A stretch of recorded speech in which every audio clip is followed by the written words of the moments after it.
Firstly, I'd like to thank Masjid Salam and the brothers who work hard in this masjid to propagate the da'wah of the Quran and the Sunnah, and to bring our communities and our youth close to those people who are the leaders of this ummah from past and present.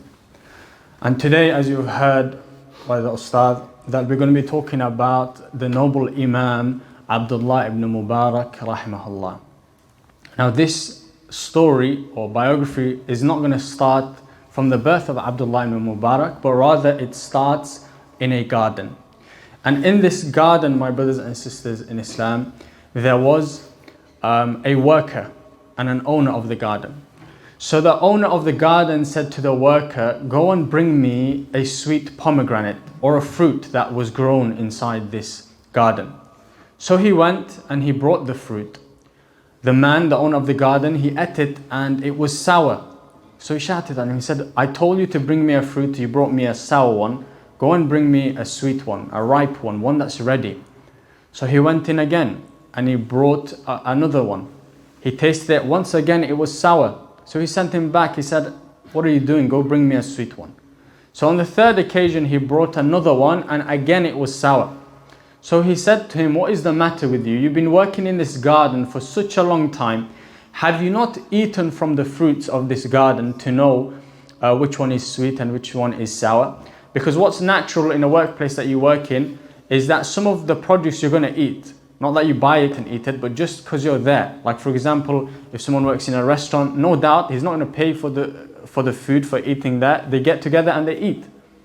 Or if he works in a shop where they sell groceries or things like that, the very least he's going to take a can from the fridge or he's going to take a snack. But this man then replied, "No, I've never eaten from the fruits of this garden because you never explicitly gave me permission to do so. And that's why I didn't do it." So this man was now amazed, which shows that he actually expected from his workers that sometimes they're going to eat from the fruits. But out of his great taqwa of Allah subhanahu wa ta'ala, he didn't do that. So this man, being amazed with his worker, he went back to his wife and he said to her, "There's this man and his taqwa is like this. I believe that we should marry him to our daughter." So they went and proposed this idea to the man, to which the man said that the ummah of the Prophet Muhammad ﷺ doesn't marry for wealth or for beauty or for noble lineage, but they marry for the sake of deen. Meaning that it's not necessarily going to happen. And that made this man want to marry his daughter to this man even more. And they agreed upon this eventually. This man's name was Mubarak. And the child that was birthed from this noble marriage was Abdullah. So his name is Abdullah Ibn Mubarak, because his name is Abdullah and his father's name was Mubarak. Abdullah, the son of Mubarak. And he was born 181 years after the hijrah of the Messenger of Allah sallallahu alayhi wasallam. So the first lesson we take from the life of Abdullah ibn Mubarak is, generally speaking, righteousness births righteousness. So if we would like for our children to be righteous and them to be upright and for them to be ulama and for them to be worshippers of Allah subhanahu wa ta'ala, then we need to try and strive to be like that ourselves. Then we will have the strength to cultivate righteousness. But like I say, that's a general rule and that's not something that will happen all of the time. Sometimes someone can come from a background that isn't so righteous, but he is the first one in his family to take steps towards practicing his deen and learning his deen. So Abdullah ibn Mubarak rahimahullah, it's actually narrated about him that in the early stages of his life, he wasn't too into knowledge, but he did show extreme talent when it came to memorization. In fact, upon an occasion when he was with one of his friends and they were listening to a khutbah or a sermon or like a reminder, after the reminder, as a child, he said to his friend, "I've memorized the reminder. I've memorized the khutbah." And a man that was present at the time, being amazed at this, he said, "Okay, if you've memorized it, bring it forth then. Repeat it then." And Abdullah ibn Mubarak, as a child, he repeated the whole khutbah. This is how strong their memory was and how specifically Abdullah ibn Mubarak, his memory was. But like I said, he fell into a period of time where he wasn't too much into knowledge. He went into the dunya a little bit until he reached the age of 23. At the age of 23, he started to get very serious about seeking knowledge. And he started to travel. They said he traveled 1/4 of the world in search of knowledge. He was originally from a place called Maru, which is in Turkmenistan. Turkmenistan is on the northern side of Pakistan you have Afghanistan, and on the northern side of Afghanistan you have Turkmenistan. So that's where he's from. He traveled down from there through Iran, which is obviously on the west of Turkmenistan and Pakistan. He traveled through Iraq and Baghdad into Sham. He traveled downwards to Saudi Arabia, Medina and Mecca, and all the way down to Yemen. This is how they traveled in a time when there was no such thing as a car or even a bike. But they had to get on horses, they had to saddle up, they had to walk many of the time. So this is how they were, and were in regards to their passion for seeking knowledge, their love for seeking knowledge for the sake of Allah. Today, subhanallah, if we say that there is a book that is going to be studied, and it's not in the masjid that's right next to our house, but it's in the masjid that is maybe a 20-minute walk or a 5 or 10-minute bus ride, it's too far for us. Subhanallah. Whereas they would travel on foot, on horseback, from country to country, sometimes just for one hadith. For one hadith they would do that. While we have the hadith compiled into books because of the works of these salaf, and we don't have the commitment to be able to make a short travel. So this is how he was, until he reached a station in hadith that they called him Amirul Mu'mineen fil Hadith. He was called this by his contemporaries, the people that are more senior to him, people that were on his level, his peers, people that were his students who became leaders in hadith themselves, like Yahya bin Ma'in rahimahullah. This is the station that he reached. And at one point what happened in his life was that the innovators, they started to fabricate a hadith. So it was people like Abdullah Ibn Mubarak that would make it clear what is the authentic hadith and what is the fabricated hadith and what is the weak hadith. So what happened was one of the innovators was captured by the Muslim ruler. The Muslim ruler was going to execute him for how he lied upon the Prophet ﷺ and distorted the religion and innovated in the religion. So this innovator, he was so stubborn, he said to the Muslim ruler, which was Harun al-Rashid rahimahullah, he said to him, okay, you're going to kill me now, but what are you going to do about the 1,000 narrations that I have made up and lied that the Prophet ﷺ said it? What are you going to do about that? Harun al-Rashid rahimahullah, he simply replied with Ibn Mubarak. Just a name, he said Ibn Mubarak. Why? Because Ibn Mubarak would sift through all of these hadith and he will easily tell the authentic from the weak and the weak from the fabricated. It's easy for them. Like for example, a person who works with jewelry. He can look at the diamond and he can tell you that's fake. He doesn't even have to touch it. He doesn't need the microscope yet. He can tell you looking at it just from here, this one's a fake one. Or he can feel it. Or if he takes it further, he'll look at it under the scope and tell you this one's fake. The same way Abdullah ibn Mubarak and the muhaddithun of this ummah, they look at the ahadith from their time all the way to our time, like Shaykh al-Bani rahimahullah. And all of the muhaddithun from then until now, they sift through the ahadith and tell us which one is authentic and which one is fabricated. Not only was he a muhaddith, not only was he an expert in hadith. However, we find that Abdullah ibn Mubarak rahimahullah, one time he came into the gathering of Imam Malik rahimahullah, from the great imams of the 4 imams of the madhahib, Imam Abu Hanifa rahimahullah, Imam Malik rahimahullah, Imam Shafi'i rahimahullah, Imam Ahmad bin Hanbal. He was from them, Imam Malik. So he went to his gathering and it was given him permission for him to sit in the gathering of Imam Malik rahimahullah. Because you couldn't always sit in every gathering. You need to be on a certain level to sit in certain gatherings. Today we are calling the youth to come and study. In those times you have to be on a certain level. You can't just go and sit anywhere. You have to be upon the sunnah. You can't sit in the gatherings of the people of sunnah if you're an innovator. So he gave permission to Abdullah ibn Mubarak, but he did something extra. He actually moved the students of knowledge. He said, make space for Abdullah ibn Mubarak. And he placed him right in front of himself.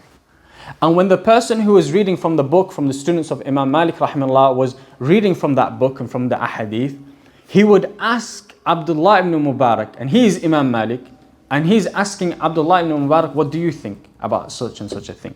And this also shows you the humility of these great Imams. He's a scholar in his own right. He has plenty of views and he has plenty of knowledge, but he's still asking Abdullah ibn Mubarak. So Abdullah ibn Mubarak, at the end of it, he gives his opinions. When the Imam asked him, he gave his opinions. At the end of it, he got up and he left, rahimahullah. Imam Malik said to the people, his students, he said, this is the faqih of Khurasan. Do you know who this is? This is Abdullah ibn Mubarak, the faqih of Khurasan. So not only he had extensive knowledge and extensive memorization of the ahadith of the Messenger of Allah sallallahu alaihi wasallam, but he had the understanding of it as well, and he could derive correct legal rulings from the evidences from the Quran and from the Sunnah. And he got praise from the likes of Imam Malik rahimahullah. So this is who he was in terms of his knowledge.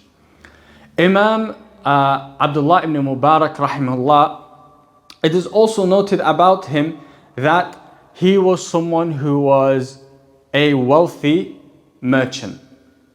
A wealthy merchant. This means that he used to buy and sell. And his riches reached such an extent that he would actually have a lot in his inventory. And the people would say to him, you call us to zuhud, to be ascetics. Yet how can we see that you have so much stock of products and you do buying and selling?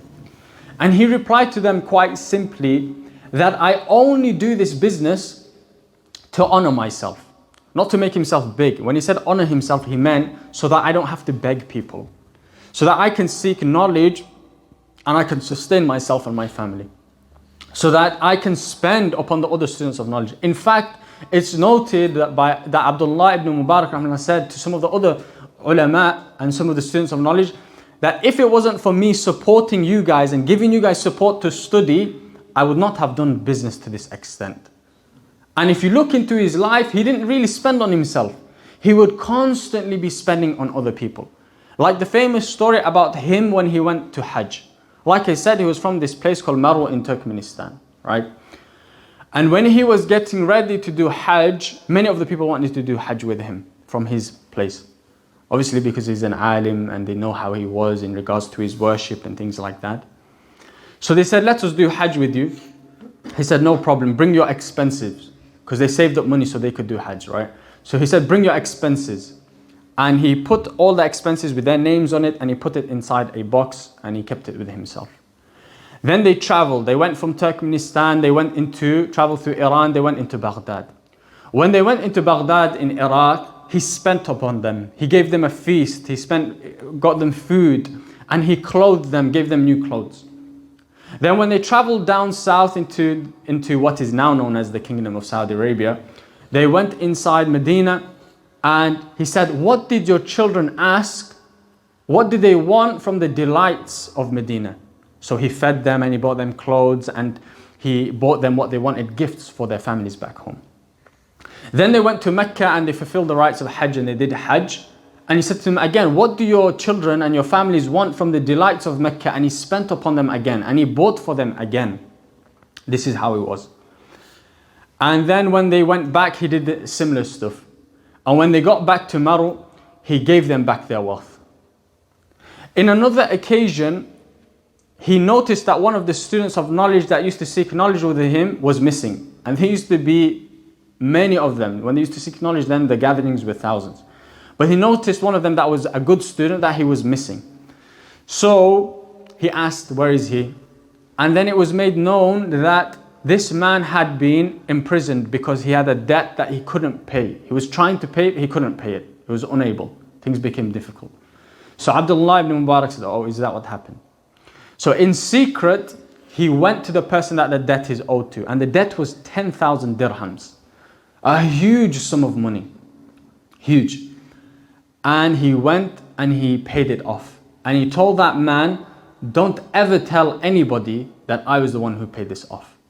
Abdullah ibn Mubarak, one thing you see about him when you read his biography, he hated anyone knowing about his good deeds. His good deeds, he wanted to keep it between him and Allah subhanahu wa ta'ala. So he told this man, don't ever tell anyone that I did this.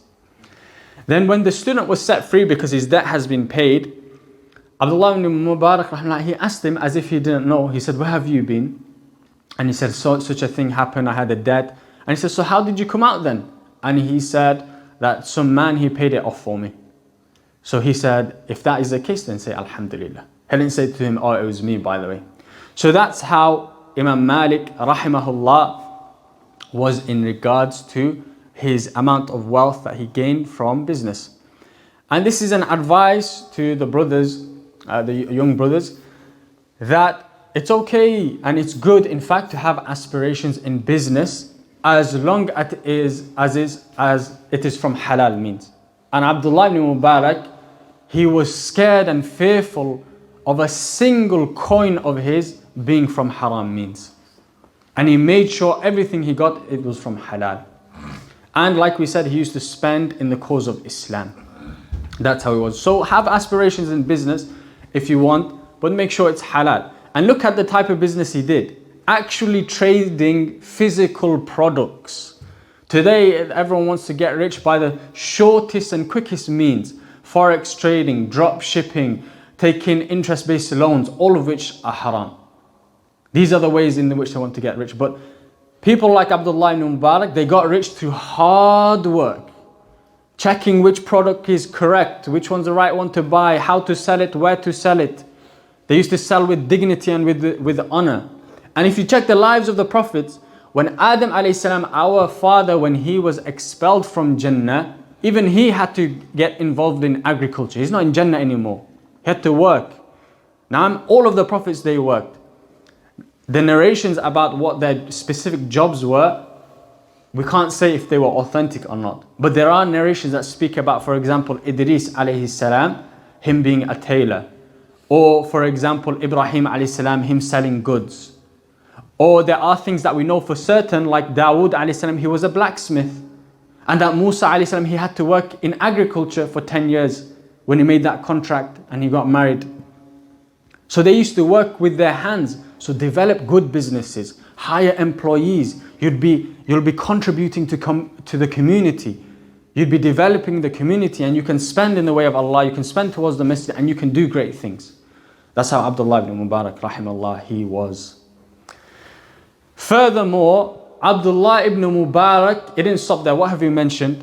He was something else when it came to knowledge. Amirul Mu'mineen fil Hadith. And he was a faqih, according to the fuqaha, the most famous fuqaha like Imam Malik, rahimahullah. So he was a scholar, he was an alim. On top of that, he was someone who used to spend in the way of Allah. On top of that, now he was also a warrior. Naam. Abdullah ibn Mubarak was a warrior, rahimahullah, rahmatan wasi'ah. It is narrated upon an occasion when he went to fight the non-Muslims who had attacked the Muslims and they were killing the Muslims.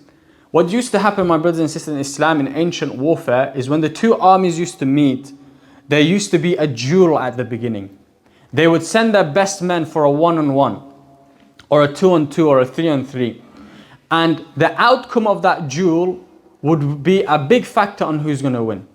Because if your best men went out, the best guy amongst your army went out, and he gets butchered by the enemy, and he gets slain by the enemy, then that's going to demotivate some people. Or it could happen the other way, where your guys, they are successful, and that's going to uplift you.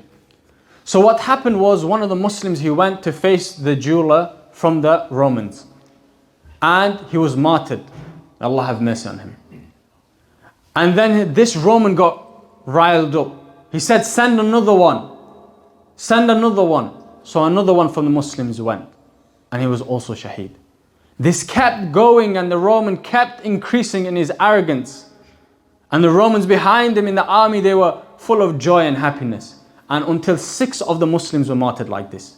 Meanwhile, Abdullah ibn Mubarak is upon his horse. He sees now that 6 have been martyred. He looks to his companion and he says, if I die, then do such and such a thing. This is an interesting thing to note, because Abdullah ibn Mubarak didn't see himself as infallible, like an angel that can't be killed or something. But he said to himself, if I die, then do such a thing. And this is the definition of bravery, my brothers and sisters. Bravery isn't when everything's going easy and no one can touch you and now you think you're a brave man. Bravery is when the whole world is against you. Do you stand your ground? Do you hold on to your religion? At that point, that is bravery, when you can literally lose your life. So Abdullah ibn Mubarak, he covers his face and he goes towards that Roman that just martyred 6 of his brethren, and he battles him and he defeats him. Then Abdullah ibn Mubarak, he says to the Romans, send another one, is there anyone else?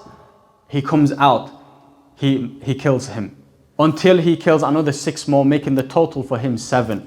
Once he does that and now the Muslims are in high spirits, he now withdraws back with his horse. And he tells that man who knows that it was him who achieved this feat, he says, don't ever tell anyone about this. And he threatened him, if you ever tell anyone about this. Rahimahullah rahmatan wasi'ah. In another occasion, we note that people would surround Abdullah ibn Mubarak in the battle camps to seek knowledge from him.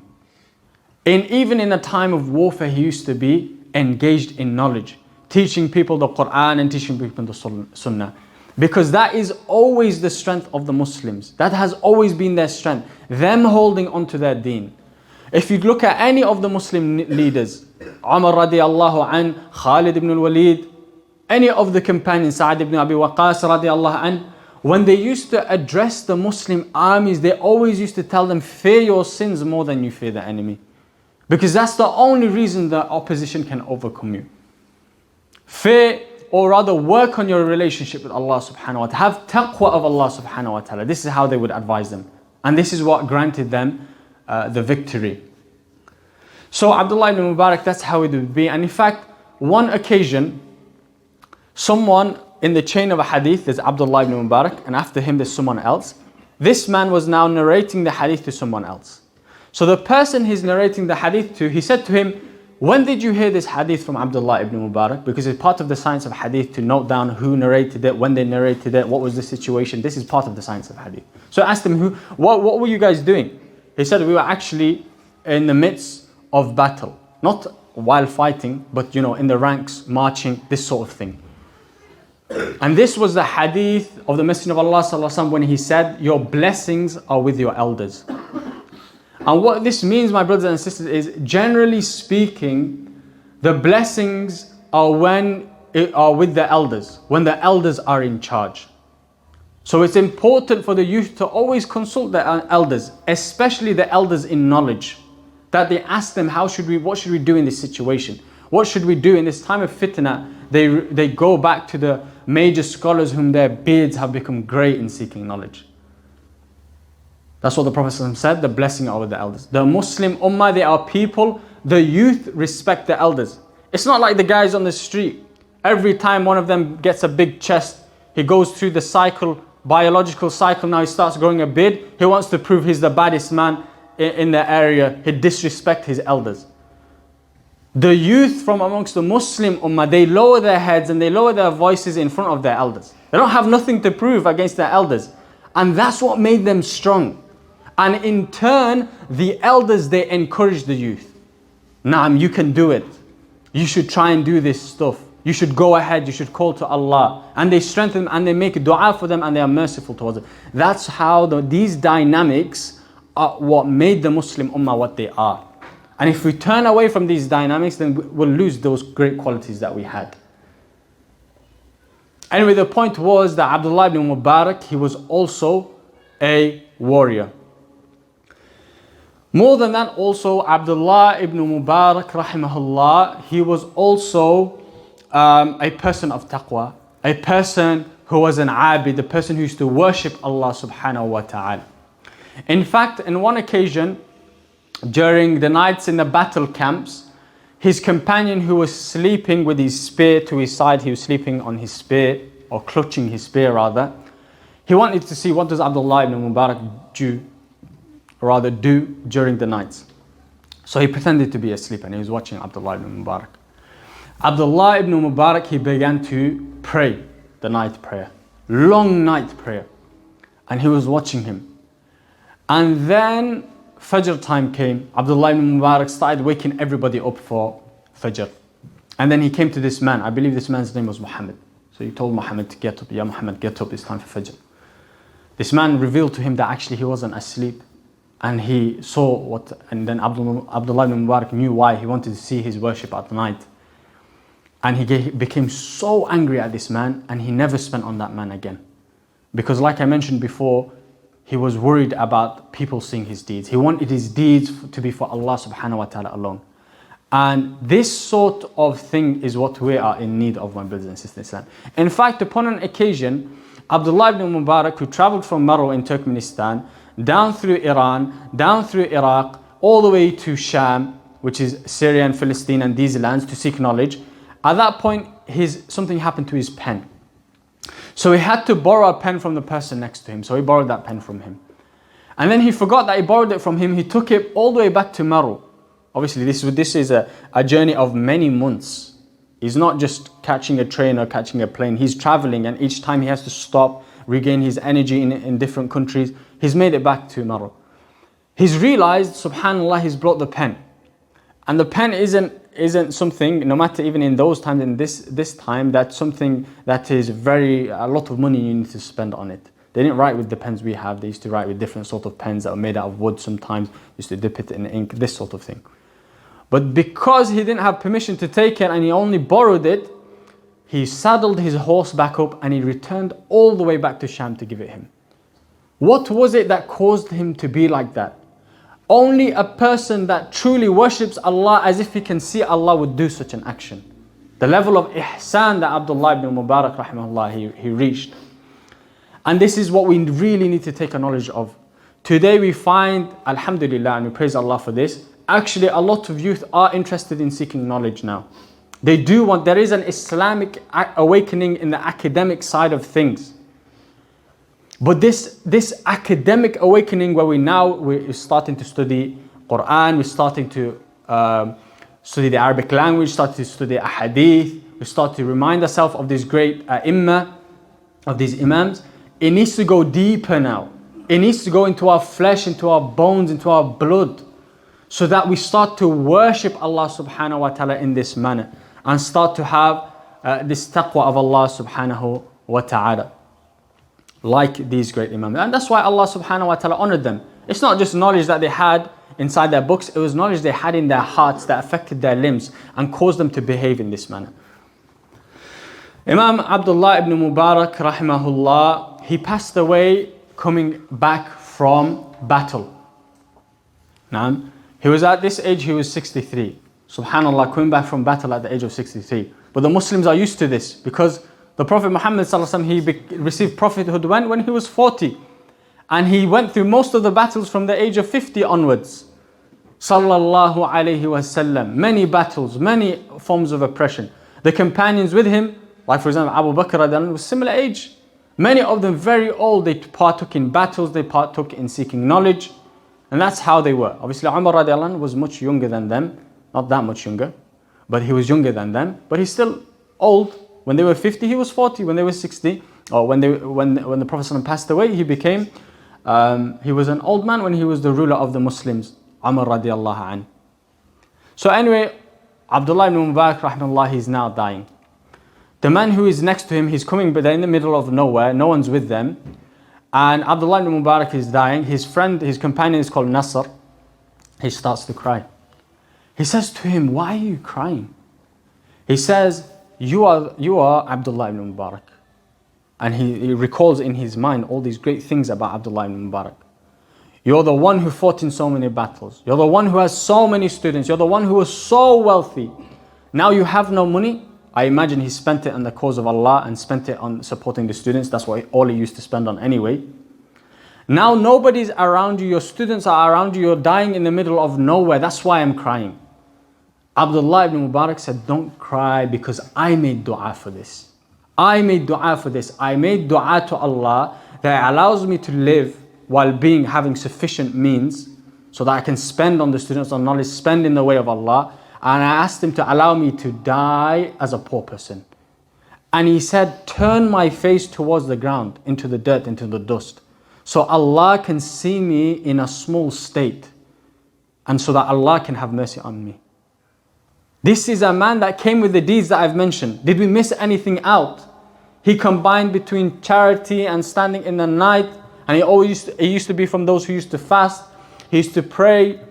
He used to fight in the cause of Allah. He was a person who was an alim, a muhaddith, a faqih.